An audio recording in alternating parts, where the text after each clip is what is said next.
నమస్కారం. మీకు తెలియగలనంత కష్టాలు పడ్డాడు. మీకు తెలిస్తే నన్ను కష్టపడిన ధైర్యంగా ఉండండి. దేవుడు మీకు నన్ను సరే ధైర్యంగా ఉండండి. రాజుగారు అన్ని చూసుకుంటారేమా? ఎప్పటి నుంచో ఢిల్లీకి రాజుగారికి తెలిస్తే నాకు కష్టాలు ఉండవని అన్ని ఛానల్లోనూ మా అమ్మ ఇంటర్వ్యూ ఇస్తుందండి.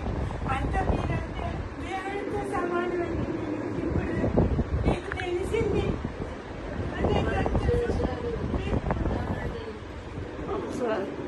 దిద్రాజు గారు, మీరు ఇదివరకు నాకు చేసే సహాయం నేను ఎప్పుడూ మర్చిపోను.